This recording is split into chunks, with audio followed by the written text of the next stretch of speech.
Greek लोग मानते हैं कि उनके 12 गॉड्स हैं, जिसमें से ये 3 सबसे ज्यादा पावरफुल गॉड्स की स्टोरी है। उन सब गॉड्स में से एक का नाम जूस है, जो कि किंग ऑफ गॉड्स है, यानी वो गॉड्स का किंग है। और किंग होने के साथ साथ वो स्काई और स्टॉर्म का भी गॉड है। जबकि दूसरी तरफ पोसाइडन सी और अर्थ का गॉड है। और तीसरा ताकतवर गॉड पोसाइडन का भाई है, जो अंडरवर्ल्ड यानी हेल और डेथ का गॉड है। यहाँ हमें पता चलता है कि जूस ने सब गॉड्स के लिए कुछ रूल्स बनाए हुए हैं, जिसमें कोई भी गॉड दूसरे गॉड की पावर नहीं लेगा और ना ही लेने की कोशिश करेगा। लेकिन मूवी के स्टार्ट में हमें पता चलता है कि जूस की कुछ पावर्स चोरी हो गई हैं, जिसकी वजह से वो जब भी दुनिया में तूफान भेजता है तो उसमें लाइटनिंग नहीं होती, यानी उसमें बिजली नहीं चमकती। और उसे शक है कि पोसाइडन का बेटा पर्सी, जो कि इस मूवी का मेन कैरेक्टर है, उसी ने जूस की ये पावर चोरी की है। लेकिन पोसाइडन जूस को समझा रहा था कि अभी पर्सी अपने बारे में ये नहीं जानता कि वो एक डेमी गॉड है, यानी एक गॉड का बेटा है। वो उससे कहता है कि जब वो अपने बारे में ही नहीं जानता तो वो कोई चोरी कैसे कर सकता है। लेकिन जूस पोसाइडन की कोई भी बात सुनने को तैयार नहीं था। वो उससे कहता है कि अगर 14 दिन के अंदर मुझे मेरा लाइटनिंग बोल्ट वापस ना मिला तो माउंट ओलंपस पर, जहाँ पर गॉड्स रहते हैं, वहाँ पर एक वॉर होगी। और अब यहीं से सीन पर्सी पर शिफ्ट होते हैं, जो कि अर्थ पर रहता था। इस वक्त हमें वो पानी के नीचे दिखाया जा रहा है, जिसके पास एबिलिटी है कि वो काफी देर तक पानी में अपने सांस को रोक सकता है।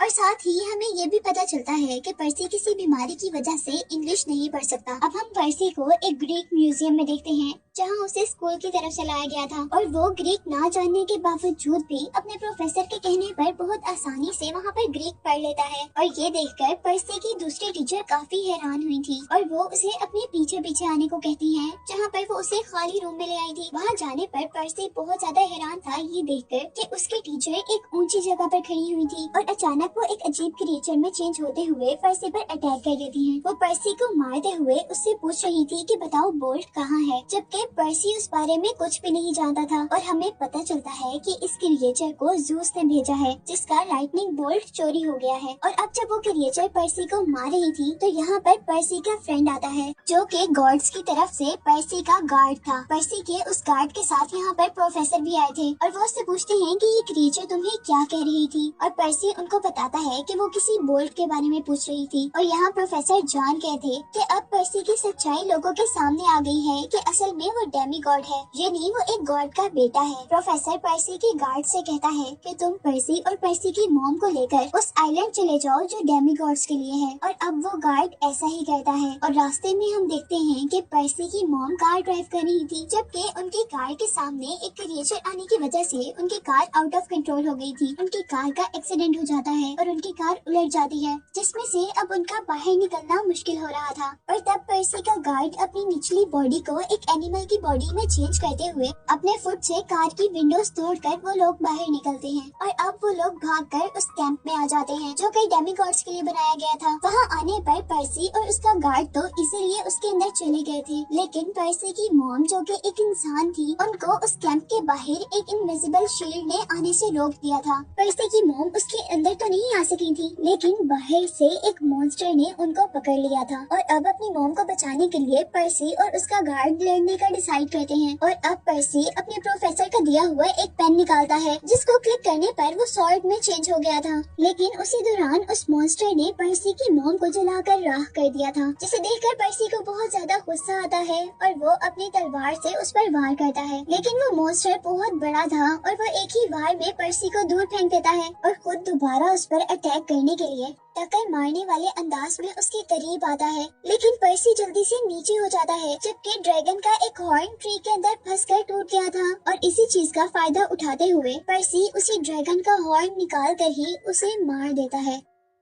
और ये सब करने के बाद पर्सी अब बेहोश हो चुका था और पर्सी की आंख खुलने पर वो अपने आप को कैंप के अंदर पाता है। और पर्सी का गार्ड पर्सी को इस कैंप का टूर करने के लिए ले जाता है, जहाँ उसे बताया जाता है कि वो पोसाइडन का बेटा है, जबकि ग्रूवर उसका सिर्फ दोस्त नहीं है बल्कि उसका गार्ड भी है, जैसा कि मैंने आपको पहले बताया था। यहाँ पर उसकी मुलाकात अपने प्रोफेसर से भी होती है, जिसने उसे पेन दिया था। और पर्सी को पता चलता है कि वो एक चायरॉन है, यानी उनकी ऊपर वाली बॉडी बिल्कुल इंसानों जैसी जैसी है और नीचे से वो एक हॉर्स है। अब वो चायरॉन प्रोफेसर जो कि इस कैंप के एक तरह के कैप्टन हैं, वो सभी डेमीगॉड से कहते हैं कि हमें पर्सी का वेलकम करना है और उसके वेलकम के लिए पहले कुछ गेम्स प्लान की जाती हैं, जहां एक गेम के लिए 2 टीम्स बनाई गई थी। एक रेड टीम थी और एक ब्लू टीम। रेड टीम को डेमीगॉडेस एनाबेथ लीड कर रही थी, जबकि दूसरी टीम को एक डेमीगॉड ल्यूक लीड कर रहा था, जिसमें पर्सी भी शामिल हो गया था। वो लोग स्वॉर्ड से लड़ रहे थे, जो कि पर्सी को बिल्कुल भी चलानी नहीं आती थी, इसीलिए पर्सी हार रहा था। और ल्यूक यहाँ पर उससे कहता है कि इस गेम में वो जीतेगा जो दूसरी टीम का फ्लैग लेकर आएगा। और ल्यूक अब सारे गार्ड्स को लड़के रोकना शुरू करता है और वो पर्सी को फ्लैग लाने का काम कहता है, लेकिन फ्लैग के पास पर्सी का सामना एनाबेथ से होता है, जिसने उससे लड़ना शुरू कर दिया था। लेकिन पर्सी को बिल्कुल भी लड़ना नहीं आ रहा था, इसलिए वो बहुत ज्यादा जख्मी हो जाता है। और अब पर्सी को अपने फादर पोसाइडन की आवाज आती है, जो उसे कह रहे थे कि तुम पानी में हाथ लगाओ। और क्योंकि पोसाइडन सी गॉड था, इसीलिए पानी ने पोसाइडन के बेटे को ठीक करने के साथ साथ उसे बहुत सी पावर भी दी थी, जिसकी हेल्प से वो बहुत आसानी से अब अपनी ओपोनेंट टीम से लड़ने लग जाता है। और उनको हराने के बाद अब वो एनाबेथ को भी हरा कर वो फ्लैग ले लेता है। और इस तरह ब्लू टीम यानी पर्सी और ल्यूक की टीम जीत जाती है। और उसके जीतने पर अब प्रोफेसर एक पार्टी रखते हैं। सब लोग कैंप में पार्टी एंजॉय कर रहे थे और उस कैंप में जो उन्होंने आग लगाई हुई थी, उस आग में से अचानक हल्का गॉड अपेयर होता है। और इन गॉड के बारे में मैंने आपको पहले भी बताया था कि वो पोसाइडन के भाई थे, यानी वो पर्सी के अंकल थे। और वो उसे कह रहे थे कि तुम्हारी मॉम अभी भी जिंदा है और हमारे पास है, जैसे ही तुम बोल्ट वापस कर दोगे तो हम तुम्हारी मॉम को सही सलामत वापस कर देंगे। ये कहते ही वो गॉड तो गायब हो जाते हैं और पर्सी जल्दी से प्रोफेसर के पास जाता है और उसे कहता है कि मुझे अपनी मॉम को बचाना है। और प्रोफेसर उसे कहते हैं कि हाँ, ये हम काम कर सकते हैं, लेकिन इस काम के लिए हमें गॉड जूस के पास जाकर उन्हें इस बात का यकीन दिलाना होगा कि तुमने कुछ भी चोरी नहीं किया और वो लाइट बोल्ट भी तुम्हारे पास नहीं है। कुछ देर के लिए तो वो प्रोफेसर की बात पर हाँ कर देता है, क्योंकि उसे लग रहा था कि अगर वो प्रोफेसर के साथ कुछ और कहेगा तो वो उनकी बात नहीं मानेंगे। और फिर रात होने पर वो अकेला अपनी मॉम को बचाने के लिए निकल रहा था कि तभी पर्सी का गार्ड, जिसका नाम ग्रोवर है, वो उसके पीछे आता है। पर्सी उसे मना करता है कि तुम मेरे पीछे नहीं आओ, मैं अकेला ही जाऊंगा। पर ग्रोवर उसे कहता है कि पोसाइडन गॉड ने मुझे तुम्हारा गार्ड रखा है और तुम मेरे बगैर कहीं पर भी नहीं जा सकते। इतने में ही यहाँ पर अब एनाबेथ आ जाती है, जो कि पर्सी को कह रही थी कि मैं एक बहुत अच्छी फाइटर हूँ, मैं तुम्हारे बहुत काम आ सकती हूँ। और अब पर्सी उन दोनों को बताता है कि हमें अंडरवर्ल्ड यानी हेल जाना है, इस मूवी में दिखाया जाने वाले थर्ड गॉड के पास। लेकिन उन्हें ये नहीं पता था कि वो अंडरवर्ल्ड कैसे जाएंगे। और एनाबेथ उन्हें कहती है कि हमारी हेल्प ल्यूक कर सकता है। और ल्यूक के पास जाने पर ल्यूक वाकई ही उनकी हेल्प करता है और उन्हें अंडरवर्ल्ड का मैप देता है। ल्यूक उन्हें सिर्फ मैप ही नहीं देता, बल्कि उसने पर्सी को एक खास शूज दिए थे जो कि उड़ने की एबिलिटी रखते थे। और उसी के साथ ल्यूक उसे एक शील्ड भी देता है। ये शील्ड ल्यूक ने उसे क्यों दी थी, ये बात हमें आगे पता चलेगी। अब ल्यूक उन्हें ये भी बताता है कि इस मैप की हेल्प से तुम लोग उस अंडरवर्ल्ड के अंदर तो जा सकते हो, लेकिन बाहर आने के लिए तुम्हें एक खास स्टोन की जरूरत होगी, यानी जिसको भी अंडरवर्ल्ड से बाहर आना होगा उनको वो स्टोन चाहिए होगा। अब तुम लोग 3 हो तो तुम लोगों को 3 स्टोन चाहिए होंगे। और उनके पूछने पर वो बताता है कि ये मैप तुम्हें स्टोन का रास्ता भी बताएगा। और हम देखते हैं कि वो लोग मैप की हेल्प से पहला स्टोन लेने के लिए एक घर के अंदर आते हैं। उस घर के अंदर जाने पर उन लोगों को वहाँ पर बहुत से स्टेचूज दिखे थे और साथ ही एनाबेथ को वहाँ पर बहुत से कॉइन्स भी मिलते हैं, जो कि एक तरह की डेमीगॉड्स की दुनिया की मनी थी। और एनाबेथ उस मनी को पर्सी को दे देती है, क्योंकि आगे उन्हें इस मनी की जरूरत पड़ने वाली थी।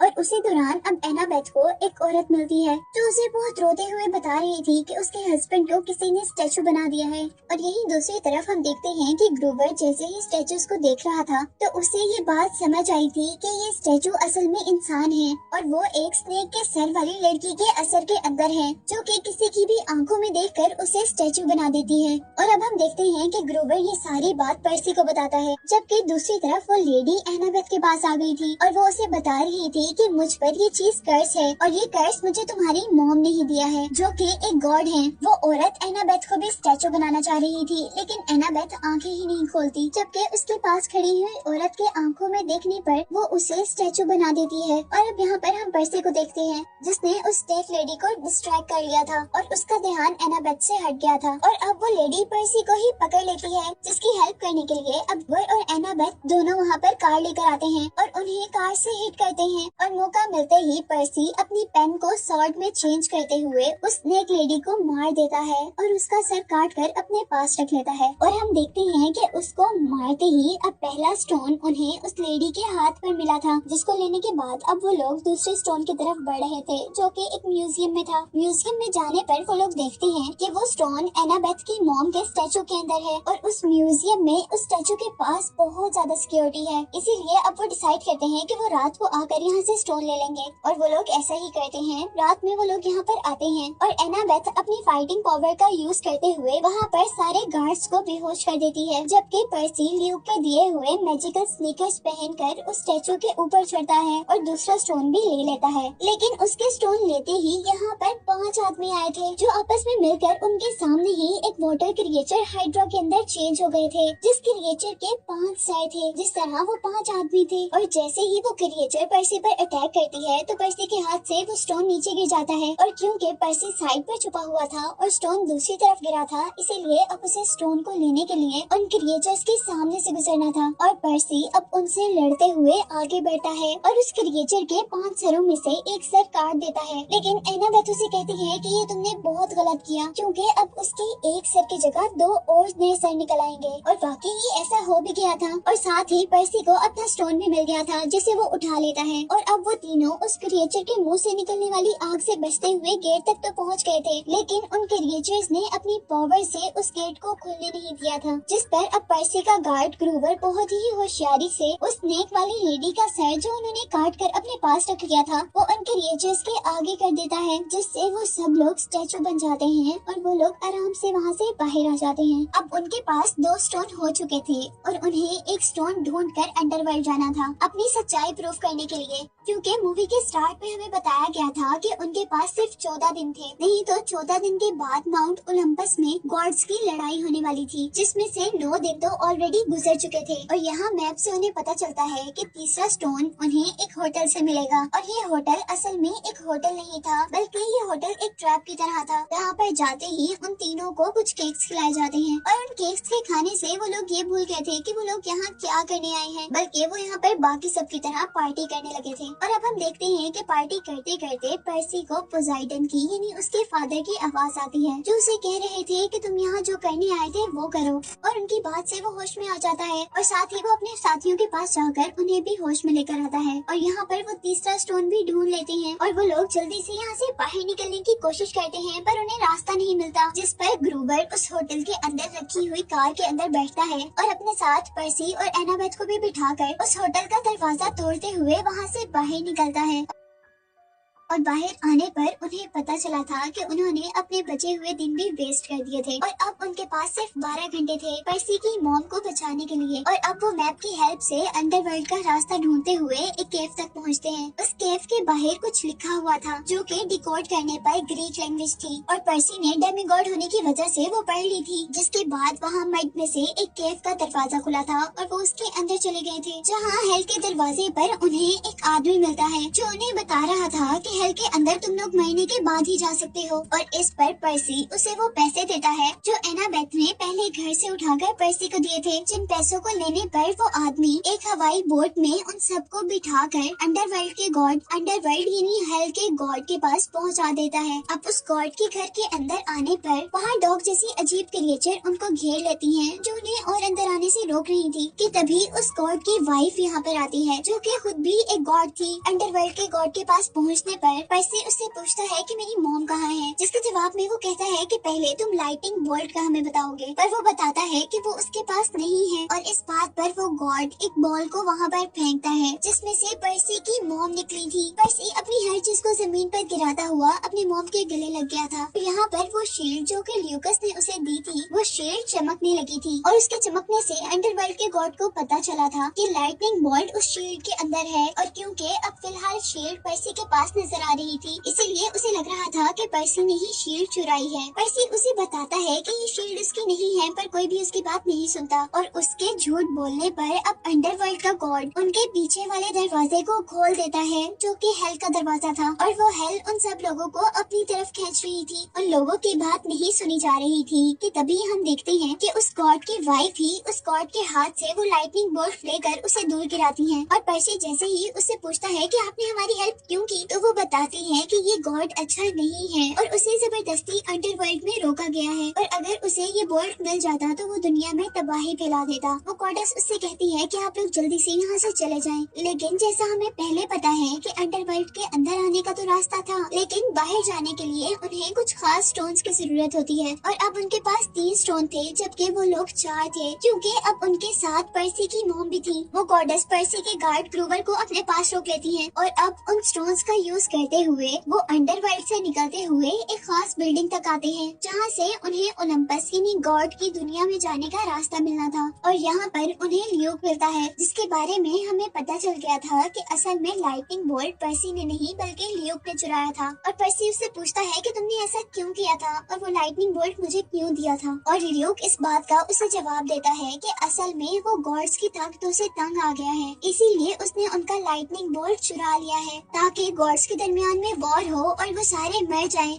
जिसके बाद डेमी गॉड्स पावर में आएंगे। यहाँ पर हम देखते हैं कि ल्यूक ने उसके हाथ से बोल्ट भी ले लिया था, पर पर्सी हाथ मारने वाला नहीं था। वो उससे लड़ता है बोल्ट लेने के लिए, लेकिन अभी तक वो कामयाब नहीं हुआ था। इसीलिए पर्सी अपनी पावर्स का यूज करता है और वहाँ पर मौजूद बहुत से टैंक्स में से पानी खींचते हुए वो उस पानी से ल्यूक पर अटैक कर देता है, जिसकी वजह से वो वहाँ करीब एक नहर में गिर गया था। जबकि पर्सी ने अब वो लाइटनिंग बोल्ट उठा ली थी। जितने में हमने देखा था कि पर्सी ने वो लाइटनिंग बोल्ट उससे हासिल किया था, उतने में एनाबेथ ने वो दरवाजा भी खोल लिया था जहाँ से उन्हें ओलंपस जाना था। और ओलंपस में जाते ही वो लोग देखते हैं कि सारे गॉड्स लड़ने के लिए तैयार हैं। और यहाँ पर्सी टाइम पर पहुंचकर ज़ूस को उसका लाइटनिंग बोल्ट वापस कर देता है और उसे बताता है कि असल में ये बोल्ट उसने नहीं बल्कि ल्यूक ने चोरी किया था। और वो ल्यूक का सारा मकसद भी बता देता है कि वो गॉड्स को मारकर डेमी गॉड्स को पावर में लाना चाहता है। यहाँ ज़ूस पर्सी से बहुत खुश हो गया था और उनके दरमियान में लड़ाई खत्म हो गई थी। और जैसे ही पोसाइडन अब उससे मिलने के लिए आया था, तो यहाँ हम देखते हैं कि पर्सी अपने फादर से नाराज है, क्योंकि उसके फादर कभी भी उसके साथ नहीं रहे थे। और यहाँ पोसाइडन उससे अकेले में मिलता है और उसे बताता है कि हम गॉड्स के भी कुछ रूल्स हैं, जिसके अकॉर्डिंग हम अपने बच्चों के साथ नहीं रह सकते, पर तुम हमेशा मेरे साथ मेरे दिल में रहते हो। ये बात सुनकर पर्सी भी अपने डैड की बात मान लेता है। और नेक्स्ट सीन में अब हम पर्सी को उसकी मॉम के साथ देखते हैं, जो कि उन्हें डेमी गॉड के कैंप पे छोड़ने आई थी। अंदर जाने पर हम पर्सी के साथ उसके गार्ड को भी देखते हैं, जिसका नाम ग्रूवर था, जिसे उसने ज़ूस से कहकर वहाँ से छुड़वाया था। और यहीं पर हम देखते हैं कि पर्सी और एनाबेथ पीसफुली अपने कैंप्स में हैं। और यहाँ एनाबेथ पर्सी को ट्रेनिंग दे रही थी, जिसके साथ इस मूवी के फर्स्ट पार्ट की एक्सप्लेनेशन तो कम्प्लीट हो गई है। और अब मैं आपको इस मूवी का सेकेंड पार्ट एक्सप्लेन करने वाली हूँ। और इस पार्ट के स्टार्ट में हमें मेन कैरेक्टर यानी पर्सी, एनाबेथ और ग्रूवर का बचपन दिखाया जा रहा है, जहाँ उनके साथ एक और बच्ची भी है। और हमें पता चला था कि वो गॉड ज़ूस की बेटी थी। वो सब लोग मिलकर अपने कैंप की तरफ भाग रहे थे, क्योंकि उनके पीछे ऐसी क्रिएचर्स लगी हुई थी जो कि डेमी गॉड्स को खाती थी। और यहाँ अब ज़ूस की बेटी को उन क्रिएचर्स पर गुस्सा आ जाता है। वो अपने फ्रेंड्स की जान बचाने के लिए खुद लड़ने का डिसाइड करती है और अपने फ्रेंड्स को कैंप के अंदर जाने का कहती है। और उनसे लड़ते लड़ते आखिर उन क्रिएचर्स ने ज़ूस की बेटी को मार दिया था। और ज़ूस को अपनी बेटी का ये सेक्रीफाइस बहुत पसंद आया था, और ज़ूस अपनी बेटी के इस खूबसूरत से सेक्रीफाइस को राइका जाने नहीं दे सकता था, इसीलिए वो अपनी बेटी को एक ट्री में चेंज कर देता है, जो ट्री उनके पूरे कैंप पर शील्ड बनाती है, जिस ट्री की वजह से कभी भी साइक्लोप्स उनके कैंप्स के अंदर नहीं आ सकते थे। और इसी के साथ सीन कट हो जाता है और मूवी में काफी साल गुजर जाते हैं, जहाँ पर सब लोग बड़े हो गए हैं और वो लोग यहाँ पर कुछ गेम्स खेल रहे हैं। और अब यहाँ पर हमें मूवी में एक और कैरेक्टर को दिखाया जाता है, जिसका नाम क्लैरा है। और क्लैरा वॉर गॉड की बेटी है, जो कि इस वक्त पर्सी के साथ गेम खेल रही थी। और क्योंकि वो वॉर गॉड की बेटी थी, इसीलिए उसके अंदर बहुत ज्यादा पावर्स थी, जिन पावर्स का यूज करते हुए उसने पर्सी को हरा दिया था। और नेक्स्ट सीन में हम देखते हैं कि पर्सी को को प्रोफेसर ने बुलाया था, जो कि एक चायरॉन थे, यानी ऊपर से तो पूरे इंसान थे और पीछे से एक हॉर्स की तरह थे, जैसा मैंने आपको इस एक्सप्लेनेशन के स्टार्ट में बताया था। और उनके पास जाने पर पर्सी को पता चलता है कि उस दुनिया में वो अकेला नहीं है, बल्कि पोसाइडन का एक और भी बेटा है, यानी उसका एक और भाई भी है, जो कि एक साइक्लोप है जिसकी एक आंख होती है। उस साइक्लोप का नाम टाइसन था और पर्सी टाइसन को देखकर बहुत ज्यादा खुश था। टाइसन के पास ऐसी पावर्स थी कि वो दूर से आने वाली चीजों को फील कर लेता था, जिस तरह अब खाना खाते हुए उसे फील हो रहा था कि उनके कैंप के अंदर एक रोबोटिक बुल आ रहा है। और कुछ ही सेकंड में हम देखते हैं कि वाकई एक बुल उनकी तरफ आ रहा था, जो कि उनकी कैंप की शील्ड को तोड़ते हुए उनके कैंप के अंदर आ गया था, जहां वो सब पर अटैक कर रहा था।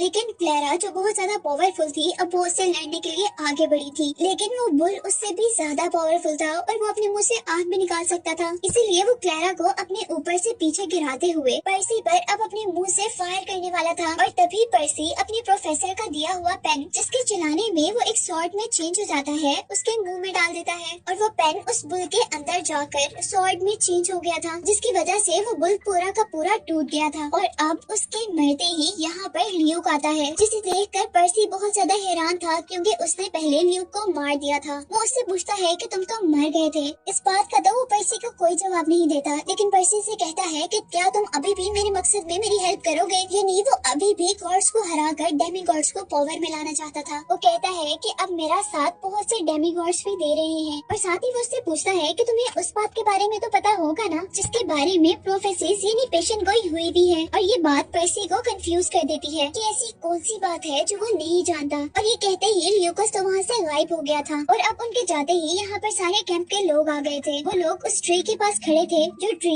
जूस की बेटी की ग्रेव पर बना हुआ था, और जो ट्री उनके कैंप के ऊपर शील्ड बनाया करता था। वहाँ आकर प्रोफेसर को पता चलता है कि ल्यूक ने असल में इस ट्री को जहर दे दिया है, और उस जहर से वो ट्री बहुत ज्यादा कमजोर हो गया था, और उसके कमजोर होने से ऑटोमेटिकली शील्ड भी बहुत ज्यादा कमजोर हो गई थी। यहाँ हम देखते हैं कि प्रोफेसर अब उस ट्री के लिए मेडिसिन बनाने लग गए थे, जबकि पर्सी उससे क्वेश्चन करता है कि ऐसी कौन सी बात है जो फ्यूचर में होने वाली है और मैं नहीं जानता। और अब प्रोफेसर उसे एक स्केलेटन के पास भेजते हैं, जो कि उनकी दुनिया में एक तरह की फ्यूचर टेलर थी, यानी वो फ्यूचर बताया करती थी। पर्सी उससे जाकर सवाल करता है, और उसके सवाल में वो स्केलेटन बताती है कि हजारों साल पहले यहाँ पर बहुत से गॉड्स थे, जिनका लीडर क्रोनोस था, जो कि सबसे बड़ा था, लेकिन वो बहुत जालिम गॉड था। इवन वो इतना जालिम था कि वो अपने बच्चों को भी खा लिया करता था, और उसके जुल्म से तंग आकर अब उसी के बच्चों ने उसी को मारने का डिसाइड किया था। और उसके बच्चों के बारे में हमें पता चलता है कि उसके बच्चे वही 3 पावरफुल गॉड्स हैं, जिनके बारे में हमें मूवी के स्टार्ट में बताया गया था, यानी ज़ूस, पोसाइडन और पोसाइडन का भाई, जो कि अंडरवर्ल्ड का गॉड है। और उन तीनों ने मिलकर एक खास सोर्ड से उसे मार दिया था, जिसके बाद सिर्फ 12 गॉड्स इस दुनिया पर राज किया करते थे। और अब वो कहती है कि वो बात जो तुम पूछ रहे हो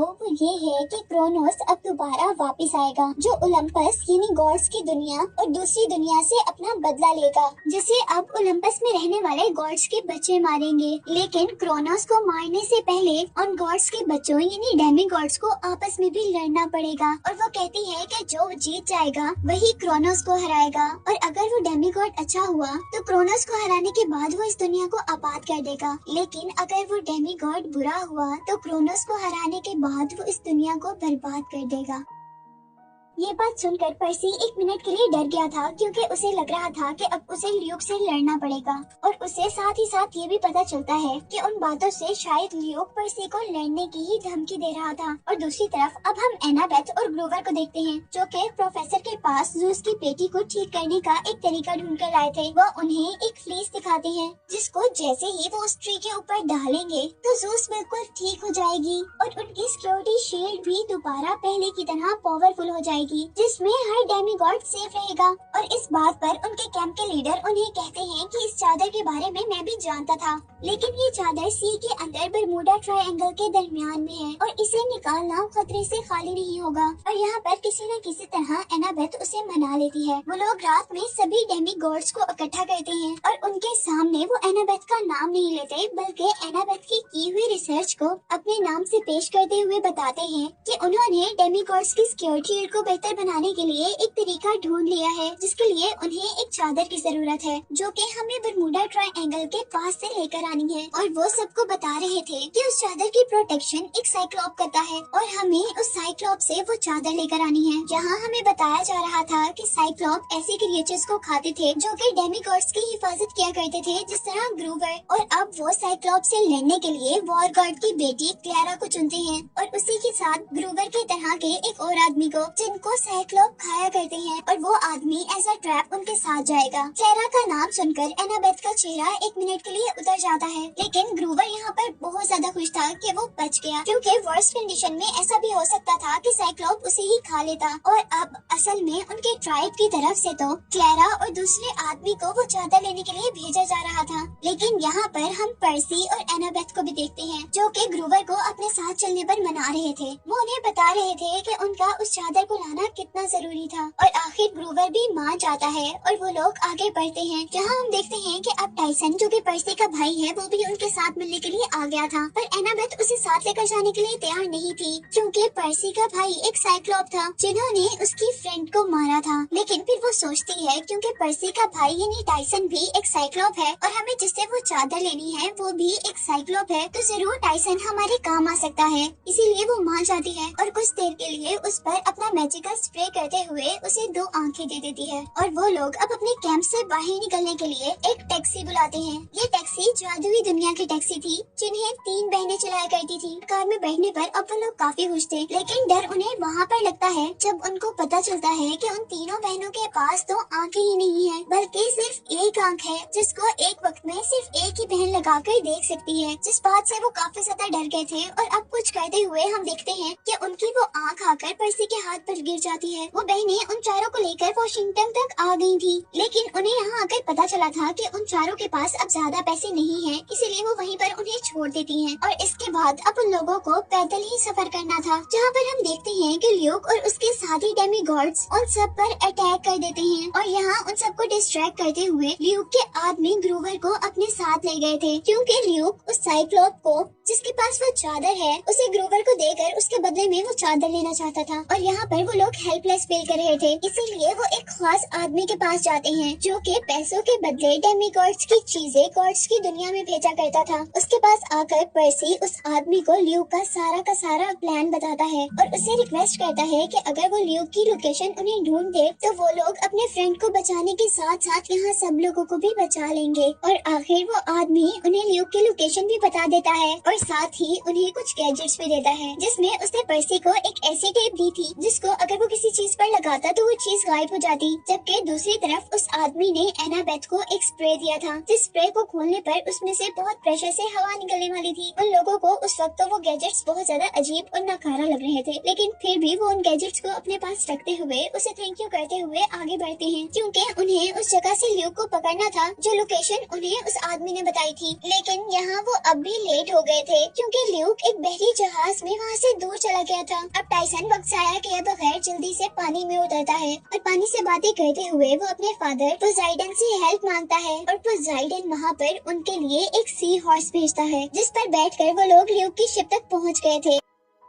और उनके बोट पर आने पर अब ल्यूक की एक रखी हुई क्रिएचर वेयरवुल्फ को उनके आने का पता चल गया था और यहाँ वो उन पर अटैक करने के लिए उनके पीछे पड़ गया था, जिससे बचते बचाते वो लोग भागते हुए गलत जगह पर आ गए थे, क्योंकि अब उनके सामने वहाँ ल्यूक था। और यहाँ पर अब पर्सी ल्यूक से ग्रूवर के बारे में क्वेश्चन करता है, जिस पर ल्यूक उसे कहता है कि उसे तो जहाँ होना चाहिए था वो तो वहीं पर है, यानी ल्यूक ने उसे उस साइक्लॉप के हवाले कर दिया था। और उसके बाद वो कहता है कि अब तो मेरे साथी उस साइक्लॉप से ग्रूवर के बदले में वो चादर लाने ही वाले होंगे। और अब ल्यूक उन्हें एक कॉफिन दिखाता है, जिसके अंदर सबसे बड़े गॉड क्रोनस के टुकड़े थे और उसे ल्यूक उस चादर के बदले जिंदा करने वाला था। और ये बताने के बाद ल्यूक अब अपने साथियों को ऑर्डर देता है कि इन सब को जेल में बंद कर दिया जाए, जहाँ पर बैठे हुए उन तीनों के दिमाग में और कोई ख्याल नहीं था, सिर्फ ये था कि वो बाहर कैसे निकलेंगे। और यहाँ पर पर्सी को उस आदमी का दिया हुआ गैजेट याद आता है, जो उसे नकारा लग रहा था। उसको याद आता है कि उस टेप के लगाने से हर चीज गायब हो जाएगी और वो सोचता है कि अगर वो इस जेल पर टेप लगा दे तो ये सलाखें भी गायब हो जाएंगी। और तभी वो नोटिस करता है कि उनका बैग तो जेल के बाहर है, लेकिन कम से कम उनकी आंखों के सामने था। और मसला अब ये था कि वो उस बैग को अपने करीब कैसे लाएंगे, जिस पर पर्सी को एक आइडिया आता है और वो अपनी पावर्स का यूज करते हुए बाहर समुद्र में एक तूफान ले आता है। उस तूफान की वजह से शिप हिलने लगती है और जैसे ही पर्सी का बैग गिरकर उनके करीब पहुंचता है तो बहुत तेजी से एनाबेथ उस बैग को पकड़ लेती है और वो लोग दरवाजे पर टेप लगाते हुए दरवाजे को गायब करके वहाँ से बाहर निकलते हैं। और उन लोग का प्लान था कि वो लोग यहाँ से एक छोटी बोट की हेल्प से अपनी डेस्टिनी तक पहुँचेंगे, पर यहाँ पर लूक के आदमी उसे दोबारा देख लेते हैं और पर्सी अब एक स्कीम बनाता है। वो एनाबेथ और टाइसन को उतारकर वहाँ से छोटी बोट में जाने को कहता है, जबकि खुद वो ल्यूक के लोगों से लड़ने लगा था। और साथ ही उसने एनाबेथ और टाइसन की बोट के आगे पानी की दीवार बनाते हुए उनको ल्यूक के लोगों से प्रोटेक्ट भी किया हुआ था। और यहीं पर हम देखते हैं कि एनाबेथ भी वो स्प्रे निकालती है जो उसे उस आदमी ने दिया था। उस स्प्रे की हेल्प से वो अपने करीब हवा का प्रेशर तेज कर लेती है, जिससे उनकी छोटी बोट भी तेजी से आगे मूव हो रही थी। पर्सी जैसे ही देखता है कि वो लोग आगे मूव कर गए हैं तो वो भी पानी की एक वेव को ऊपर उठाते हुए उनके करीब बढ़ना शुरू कर देता है। पर यहाँ उसी वेव पर जिस पर पर्सी खड़ा हुआ था, ल्यूक भी उसके ऊपर ही खड़ा हो गया था और पर्सी अपने पावर्स का यूज करते हुए उसे पानी की हेल्प से ही दूर फेंक देता है और खुद उस छोटी बोट तक आ जाता है। और अब हम देखते हैं कि आगे जाने पर वो लोग बरमूडा ट्रायंगल के अंदर थे और उन्हें एक गेट से शार्क्स ने घेर लिया था। और कुछ ही देर में उनको रियलाइज हुआ था कि असल में ये शार्क्स नहीं है, बल्कि ये तो एक बहुत बड़ा मॉन्स्टर है। और ये जो बरमूडा ट्रायंगल है ये उस मॉन्स्टर का पेट है, जिसके अंदर जाने पर हम क्लैरी को भी देखते हैं जो उनसे पहले वो चादर लेने के लिए यहाँ पर आई थी, पर वो भी इस बरमूडा ट्रायंगल के अंदर अपनी पूरी की पूरी शिप के साथ फंस गई थी। पर्सी अब जैसे ही उसकी शिप को देखता है तो उसे पता चलता है कि उसकी शिप एक वॉरशिप है और वो उसे कहता है कि हम इस शिप के फंक्शंस को यूज करते हुए इस क्रिएचर के पेट को फाड़ देंगे और फिर यहाँ से बाहर निकल जाएंगे। और फिर वो लोग ऐसा ही करते हैं। वो लोग उस शिप में मौजूद कैनन से उस ड्रैगन पर अटैक करते हैं और उसका पेट फाड़ते हुए वहाँ से बाहर निकल आते हैं। वहाँ से बाहर निकलने पर अब पर्सी को अपनी पावर्स की हेल्प से समुद्र पर कुछ लिखा हुआ नजर आया था, जिससे उसे उस आइलैंड का पता चल गया था जहाँ पर चादर थी। और फिर आखिर वो लोग आइलैंड पर पहुँच ही जाते हैं, जहाँ जाने पर वो रियलाइज करते हैं कि जैसे ये एक ड्राईलैंड है जो कि अब तबाह हो चुका है। और फिर वो लोग एक ट्रेन पर बैठकर एक केव के अंदर आ जाते हैं, जहाँ उन्हें अपना साथी ग्रोवर दिखाई दिया था, जिसे ल्यूक ने यहाँ पर भेजा था। ग्रोवर बहुत ज्यादा होशियार था। उसने अपने आप को साइक्लोप से बचाने के लिए अपना हुलिया भी साइक्लोप जैसा बनाया हुआ था और अपने सर पर एक तीसरी आंख लगाई हुई थी, जिससे साइक्लोप को लग रहा था कि वो भी एक साइक्लोप है। इसीलिए उस बड़े से साइक्लोप ने ग्रोवर को खाया नहीं था, बल्कि वो उससे खाना पकाने का काम लिया करता था। और यहीं पर अब वो लोग देखते हैं कि वो चादर जिसकी तलाश में वो सब लोग यहाँ तक आए हैं वो उस बड़े साइक्लोप की शोल्डर पर है। और जैसे ही वो लोग उससे वो चादर लेने की कोशिश करते हैं तो उसे भी पता चल जाता है कि यहाँ पर डेमिगॉड्स हैं और इसीलिए वो सब पर अटैक कर देता है, जिस अटैक में टाइसन नीचे गिर जाता है। पर किसी न किसी तरह वो उसके शोल्डर से वो चादर लेकर वहाँ से बाहर निकलने की कोशिश कर रहे थे और वो साइक्लोप उनके पीछे पीछे था। और फिर जल्दी से वो लोग भागकर उस केव से बाहर आ जाते हैं और उस केव को एक बहुत बड़े से पत्थर से बंद कर देते हैं। यहाँ अब वो लोग बहुत ज्यादा खुश थे क्योंकि उनको चादर मिल चुकी थी और उन्होंने साइक्लोप को भी बंद कर दिया था। पर इधर उनकी किस्मत अभी भी खराब थी क्योंकि ल्यूक उनसे वो चादर लेने के लिए आ गया था। वो उनसे उस चादर को मांगता है, लेकिन पर्सी उसे चादर देने से इनकार कर देता है और इस बात पर वो अपनी गन से पर्सी पर अटैक कर देता है। पर इससे पहले कि उसका वेपन पर्सी को लग पाता, टाइसन जो कि पर्सी का भाई है वो उसके सामने आ जाता है अपने भाई को बचाने के लिए। और यहाँ उसने अपने भाई को बचाने के लिए अपने आप को सेक्रीफाइस कर दिया था और टाइसन उस चोट के लगने से वहाँ नीचे पानी में गिर गया था और सबको लगा था कि अब वो मर गया है। यहाँ हम देखते हैं कि ल्यूक उस चादर को लेकर क्रोनोस के कॉफिन तक पहुँच जाता है और उस चादर को क्रोनोस के कॉफिन पर रख देता है, जिसकी वजह से वहाँ पर कुछ मैजिकल वेव्स क्रिएट होना शुरू हो गई थी, जैसे क्रोनोस अब जिंदा हो रहा हो। जबकि दूसरी तरफ हम देखते हैं कि ल्यूक ने सबको हॉस्टेज बनाया हुआ था और यहाँ पर पर्सी बहुत ही होशियारी का मुजाहरा करते हुए अपने पेन को दबाता है और उसकी शॉर्ट खोलकर ग्रोवर का हाथ छुड़वा लेते हैं और फिर इस तरह वो सब लोग एक दूसरे को छुड़वा लेते हैं। जिसके बाद वो लोग ल्यूक और उसके साथी से लड़ने के लिए आगे बढ़े थे और अब जैसे ही ल्यूक पर्सी को मारने वाला था तो यहाँ पर एंट्री होती है टाइसन की, जिसे हमने पिछले सीन में देखा था कि वो तो मर गया, लेकिन ऐसा नहीं हुआ था क्योंकि तीर लगने के बाद वो पानी में गिर गया था और क्योंकि वो वाटर गॉड पोसाइडन का बेटा था, इसीलिए पानी ने उसे हील करने के साथ साथ उसे बहुत सी पावर्स भी दे दी थी। और यहाँ पर अपने भाई को देखकर पर्सी भी बहुत ज्यादा खुश हुआ था। और यहाँ जब तक वो मिल रहे थे, वहीं दूसरी तरफ हम देखते हैं कि वो बहुत बड़ा सा गॉड क्रोनोस अब बनना शुरू हो गया था और उसकी बॉडी के छोटे छोटे टुकड़े हवा में उड़कर एक साथ मिल रहे थे, जो कि कुछ ही सेकंड में पूरे के पूरे जुड़कर एक बहुत जायंट गॉड बन गया था। और उसके अब जिंदा होते ही ल्यूक उससे कहता है कि मैंने आपको जिंदा किया है। लेकिन यहाँ पर क्रोनोस को इससे कोई फर्क नहीं पड़ता और वो ल्यूक को ही खा जाता है, जो देखकर बाकी सब भी एकदम से डर गए थे।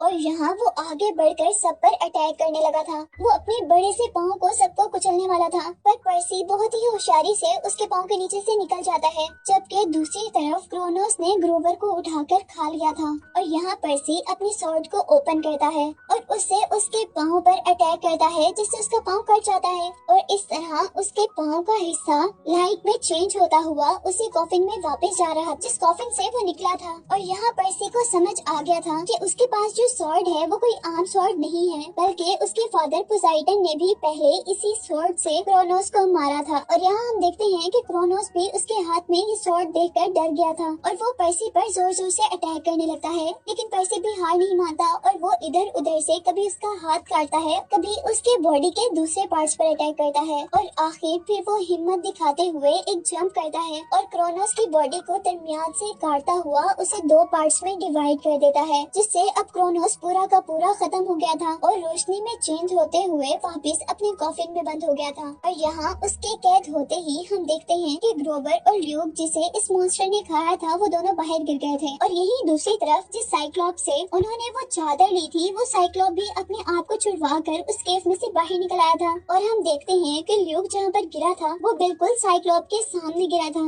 और अब ल्यूक को देखकर वो साइक्लॉप खुश हो गया था, क्योंकि उसके खाने का इंतजाम तो हो गया था। और यहाँ हम देखते हैं कि ल्यूक तो मर गया था, लेकिन उसकी क्रिएचर्स अभी भी जिंदा थी, जिन्होंने एनाबेथ पर अटैक कर दिया था। वो लोग अब जल्दी से उस चादर का यूज करते हुए पहले एनाबेथ को जिंदा करते हैं। और अब इसके बाद पर्सी अपनी वो चादर क्लैरा को दे देता है, क्योंकि उनके लीडर ने ये काम क्लैरा को ही दिया था। और अब वो लोग कैंप में पहुँचते हैं और क्लैरा वो चादर उस लड़की के ऊपर रख देती है, जिसे मूवी के स्टार्ट में हमने मरते हुए देखा था, जिससे वो लड़की भी जिंदा हो गई थी और जो उसकी भेजी हुई उस कैंप की सिक्योरिटी शील्ड भी वापस पावरफुल हो गई थी। और यहाँ हम देखते हैं कि उस चादर में इतनी भी पावर नहीं थी कि वो एक डेमीगॉड को वापस डेमीगॉड बना दे। उस चादर ने उस लड़की को जिंदा तो कर दिया था, लेकिन डेमीगॉड के रूप में नहीं, बल्कि एक इंसान के रूप में। और उस लड़की को देखकर अब पर्सी को ख्याल आता है कि उनकी प्रेडिक्शन अभी भी कंप्लीट नहीं हुई, क्योंकि उस औरत ने बताया था कि ज़ूस और पोसाइडन के बच्चे आपस में लड़कर क्रोनोस को जिंदा करेंगे, जिसके बाद उन्हीं के हाथ में दुनिया और ओलंपस की किस्मत होगी। और पर्सी के इसी ख्याल के साथ ये मूवी यहीं पर एंड हो जाती है।